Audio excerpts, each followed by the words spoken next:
আজ আমার ছোট বোন সারার জন্মদিন আর আজকেই চলে যাচ্ছি আমি আমার মায়ের বাসায়। আর আজকে কেন যেতে হলো সেটা আপনাদের সাথে আমি পুরোটা শেয়ার করব। অবশ্যই ভিডিওটা না টেনে পুরোটাই দেখবেন, রিকোয়েস্ট করছি। আসসালামু আলাইকুম, কেমন আছেন সবাই? আশা করছি সবাই অনেক ভালো আছেন।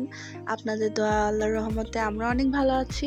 আজকের একটু ব্যাকগ্রাউন্ড যে সাউন্ড এগুলোকে ইগনোর করবেন, যেহেতু বাবার বাসায় আসছি। বাবার বাসা একদম রোডের সাথে, প্রচুর গাড়ির সাউন্ডে ভয়েস দিতেও অনেকটা বিরক্ত বোধ হচ্ছে। তারপরও কিছু করার নেই, আপনাদেরকে তো ভিডিও দিতেই হবে। সকাল সকাল উঠেই আমার ট্রেন ছিল 7:52-তে, তো উঠে চলে গেছিলাম স্টেশনে। আপনাদের ভাই আমাকে রাখতে আসছিল, যদিও বা আজকে একটা বড় ইনসিডেন্ট ঘটে গেছে। ট্রেনে ওঠার আগেই ট্রেন ছেড়ে দিয়েছে, আর এই মুহূর্তে আমাকে বাধ্যতামূলক শিকল টানা লাগছে ট্রেনের। তার উপর আবার আমার ব্যাগটা ছিঁড়ে গেছিলো, ব্যাগ ছিঁড়ে অনেক কিছু বের হয়ে গেছিলো, যেটার জন্য আমি খুব দুশ্চিন্তায় ছিলাম। বাট আলহামদুলিল্লাহ আপাতত আমি বাসায় খুব ভালোভাবে পৌঁছে গেছি।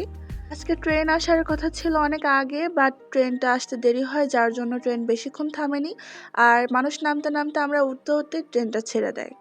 যাক আলহামদুলিল্লাহ আমি রাজশাহীতে একদম পৌঁছে যাই। পৌঁছে দেখে আব্বু আমাদেরকে নিতে আসছে, তো আব্বুর সাথেই আমরা বাসায় আসলাম।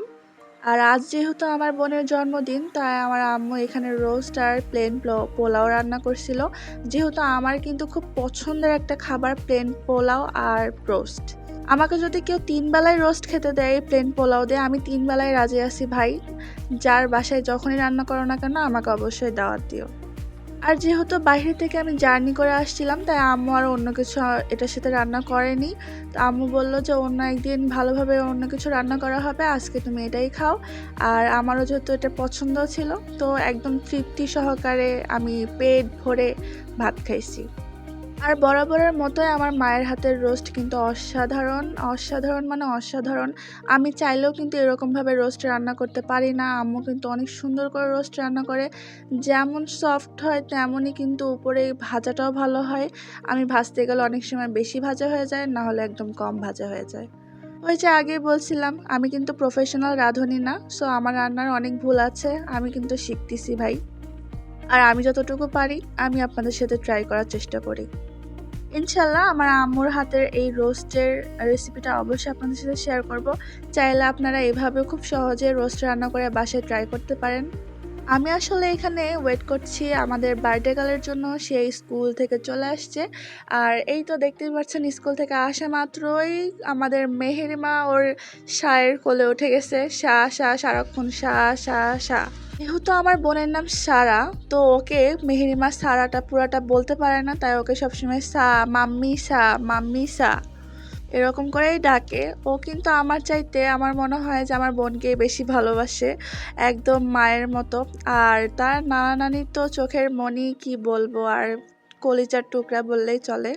মেহেরিমার নানা নানি যেমন মেহেরিমাকে ছাড়া একটা মুহূর্ত থাকতে পারে না, সব সময় দিনে মনে হয় 24টা ঘন্টায় খালি ফোন দেয়, মেহেরিমা কি করছে, মেহেরিমা কি করছে, মেহেরিমা কি করছে। আর মেহেরিমাও ঠিক তেমনই, মেহেরিমাও তার নানা নানিকে অনেক ভালোবাসে, তার খালামণিকে তো অনেক ভালোবাসে। খালামণি যেটা করবে ওকেও সেটাই করা লাগবে। খালামণির এক প্রকার ভক্ত বললেই চলে, যে খালামণি যেটা করবে সেটাই ওকেও করতে হবে। খালামণি যদি ঘুমায়, খালামণি যদি খেলে ও ঘুমাবে, ও খেলবে। খালামণি খাইলে ও খাবে, খালামণি যদি কোথাও যায় ও ওখানেই যাবে। আসলে সবটাই ডিপেন্ড করে মানুষের মেন্টালিটির উপরে, মানুষের ভালোবাসার উপরে। কেউ যদি আপনাকে সত্যিই ভালোবাসে তাহলে কিন্তু তাকেও আপনার ভালোবাসতে ইচ্ছা করবে। সেরকম ছোট বাচ্চারাও কিন্তু ভালোবাসা বুঝে। তার নানা নানি, তার খালামণি, তার মামা তাকে অনেক ভালোবাসে বলে কিন্তু সেও তাদেরকে ছাড়া কিছু বোঝে না। অনেকে তো আছে অনেক দূরে থাকলেও খোঁজটা পর্যন্ত নেয় না যে আমরা কেমন আছি বা আমার মেয়ে কেমন আছে। কিন্তু আসলে কি জানেন, কখন খোঁজটা নেওয়া যায়? একমাত্র যখন মানুষ আসলেই মানুষকে ভালোবাসে বা তার যত্ন করে বা তার কেয়ার করে, যে আসলে তার জন্য চিন্তা আছে যে মেয়েটা কেমন আছে বা কোথায় আছে বা কেমন কি করছে, সুস্থ আছে কিনা। আসলে যদি কেউ মন থেকে চায় তাহলে কিন্তু একটাবার ফোন দিয়েই কিন্তু খোঁজটা নেওয়া যায় যে বাচ্চাটা কেমন আছে, বাচ্চাটাকে একটু দেখি। এটার জন্য কিন্তু কোনো এক্সকিউজের দরকার হয় না। তো যাই হোক, আসলে কি আল্লাহ কিন্তু চাইলেই সব কিছু পারে। একদিকে ভালোবাসা দেয়নি তো কি হয়েছে, অন্যদিকে কিন্তু তার ভালোবাসার কোনো অভাব নাই, কোনো কমতি নাই। সে যখন থেকে হয়েছে তখন থেকেই তার নানা নানির সে চোখের মণি বললেই চলে। সে তার নানা নানির কাছ থেকে যে পরিমাণে ভালোবাসা পাইছে, তারপরে আছে তার খালামণি, তার মামার ভালোবাসা, আর আমার নানির কথা তো নাই বললাম। আমার নানি তো জাস্ট ওর কথা শুনে ওকে দেখার জন্য এত অসুস্থ অবস্থায়ও আমার বাসায় চলে আসে যে মেহেরিমা আমার মাম্মাম আসছে, আমি তো মাম্মামকে দেখতে যাবই। আমার নানু কিন্তু ইদানিং অনেক অসুস্থ। আপনি বললে আপনারা হয়তো বিশ্বাস করবেন না, বাট সে কিন্তু ডায়াবেটিসের মানুষ, সে কিন্তু এখন অনেক অসুস্থ। তারপরও সে সবসময় আমার মেয়ের খোঁজ নেয়। কিছুদিন পর পরে আমাকে ফোন দেয়, মেহেরিমা আমার মাম্মাম কেমন আছে। আসলে এগুলো সব কিছুই মানুষের মেন্টালিটি।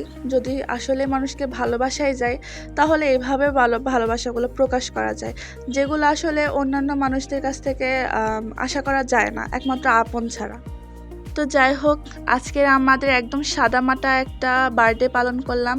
আমার ভাই যেহেতু নাই, আর বাসায় সেরকমভাবে কাউকে বলাও হয়নি, জাস্ট একটা ছোট কেক নিয়ে আসা হয়, আম্মু কিছু মিষ্টি কিনে নিয়ে আসে, এটা দিয়ে আজকে বাসায় কোনো রকম আমরা বার্থডে সেলিব্রেট করলাম। আমাদের আসলে কিন্তু বাহিরের কাউকে লাগে না খুব হাসি খুশি হইতে। আমাদের ফ্যামিলির এই কয়জন মানুষই কিন্তু আমরা যথেষ্ট, আমরা নিজেদেরকে ভালো রাখতে।